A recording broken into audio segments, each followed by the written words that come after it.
Saudação a você, meu amigo pensador, saudação a você, minha amiga pensadora, todo mundo arrumado, todo mundo pronto, tudo certo? Então vamos lá, a gente vai tratar de um tema aqui que perpassa algumas áreas, tá? Fala um pouco de história, um pouco de filosofia, um pouco de sociologia, um pouco de conhecimentos assim gerais. Então é um texto bem interessante e que é fundamental a sua compreensão não só para nível de prova, mas também para que a mensagem bonita que ele nos diz. Então, que é o texto do Saramago, que é este mundo da injustiça globalizada. Então, esse texto é muito interessante. É um texto curto, de fácil leitura, tranquilo, né? José Saramago, um autor português, né, que tem obras muito importantes e tem essa visão crítica, afiada mesmo e pontual dessas críticas sociais que são importantes e devem ser feitas, né? É um autor que pensa um pouco além daquilo que já está estipulado. Então, são obras muito interessantes que ele desenvolve. Algumas já foram adaptadas para o cinema, né? Algumas são contos, né? Então, tem muitas obras interessantes e esse conto aí, essa história da injustiça, né? Então, a primeira vez esse texto foi lido em 2002 no Fórum Social Mundial. O Fórum Social Mundial é uma espécie de movimento social que luta e busca um espaço para uma voz anti-globalização, ou seja, uma voz que identifique a realidade, os problemas e as realidades, vamos dizer, particulares dos locais. Então esse é um ponto interessante. Então já é um espaço de crítica, de conversa e vem ocorrendo em várias etapas, em vários locais, né? Aqui no Brasil já teve aqui em Porto Alegre, geralmente tem ocorrido na Suíça, né? Mas acontece esse espaço de conversa. Então, que é um espaço muito importante. É uma busca por uma alternativa anti-globalização, vamos dizer assim, neoliberal, né? Uma tentativa de entender não só a perspectiva econômica, mas como que fica essa perspectiva social e mais reservada. Então é interessante você analisar, porque uma característica marcante da globalização que aparece no texto é a ideia de que você perde um pouco da identidade regional, pessoal, e vira uma coisa mais global mesmo, cosmopolita, grande, né? Então todo mundo tendo mais ou menos a mesma ideia, o mesmo comportamento. Então por isso que é de suma importância entender esse evento, entender esse fórum, as discussões que ele propõe e a pertinência com o texto.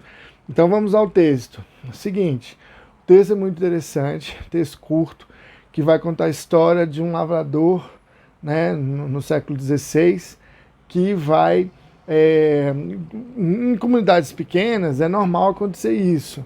Em grupos pequenos, você vai ter esse processo de passar as coisas pela igreja ou pelo espaço público da igreja. Então você tem avisos, né, festas, tudo acontece nesse espaço. Então, o sino torna-se não só uma característica da igreja, mas uma forma de comunicar, de passar uma mensagem ou de avisar para alguma coisa importante. Então, isso ainda acontece.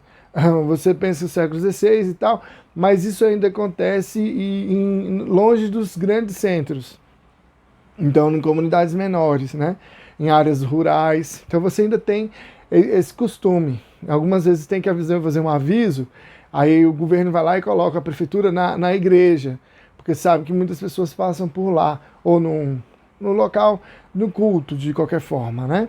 Litúrgico, seja de qualquer forma for, mas é porque alcança muitas pessoas. Então, por isso, a ideia do camponês tocar o sino, e aí ele mostrar um fato triste, né, que é a morte de alguém. Então, era uma forma de avisar, né? Porque quando morre alguém, a gente tem que se mobilizar, num ponto de vista prático, mas também no ponto de vista social, emocional, psicológico.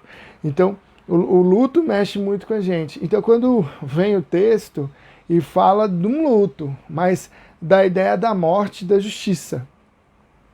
E aí, será que a justiça é uma coisa que um dia poderia morrer? Será que a justiça é algo que foge do conceitual? Então a gente tem que analisar da perspectiva filosófica do que é justiça. Então a justiça seria aquela parte justa, aquilo que seria feito de bom grado, mas que seria o que pertence ou é de direito de alguém. Então a justiça é a base de uma sociedade de direitos. Então, para a sociedade de direito ocorrer, a gente baseia na justiça. Tem que ter justiça, tem que ter um certo equilíbrio. E é isso que o texto vai colocar. Então, filosoficamente, a ideia de justiça é uma ideia de distribuição, mas a distribuição daquilo que é coerente, e não uma distribuição igualitária. Né? Então, todo mundo vai ter da mesma forma. Isso é justo? Algumas vezes sim, algumas vezes não. Porque às vezes a necessidade de alguém é maior. Então, o caso do camponês, por ser camponês, por ter uma renda menor, por não ter representatividade, então ele precisa de mais atenção, né? E no caso é o que ocorre justamente o contrário. E aquele que tem mais posses, ele vai então impor indiretamente sua vontade, porque ele vai utilizar dos meios que nós consideramos em sociedade jurídicos, coerentes, corretos, e que eles deveriam buscar o que é bom para todos, mas que acabam sendo parciais e defendendo alguns lados. Então, primeiro ponto a entender é a ideia da justiça, se ela realmente existe ou não, né? E o que o texto coloca é que, na verdade, não só não tem a justiça, ela morreu, como a injustiça prevalece, né? E ela está no nível global, então ela está alcançando várias etapas, vários locais, várias pessoas, várias sociedades, né? Então é uma questão de longo alcance.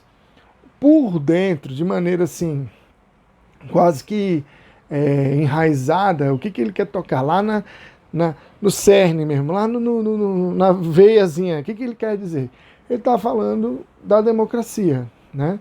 Então a ideia de democracia, a ideia política da sua capacidade de representar a vontade. Então, democracia é o sistema que permite a participação e a representação das vontades particulares. Então, todo mundo é livre para dar opinião, para tomar decisões e tal. E a gente acaba vivendo num contexto que torna o texto muito atual, de que a nossa liberdade de escolha, ela é garantida, mas a liberdade de manter as coisas, não, né? Ou seja, nós somos livres para escolher, para votar, para comprar, para consumir. Essa é uma ideia que ele coloca no texto. Então ele coloca que o direcionamento político, democrático, ele vai de acordo com interesses, e principalmente interesses econômicos, com de grandes empresas, né, de conglomerados.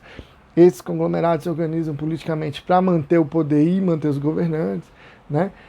Então é legal que você entenda essa crítica que vai assim mais profunda. Começa falando de justiça, de injustiça, daí ele está querendo falar da democracia, dessa perda da capacidade democrática, porque ela acaba sendo influenciada por um ou por outro.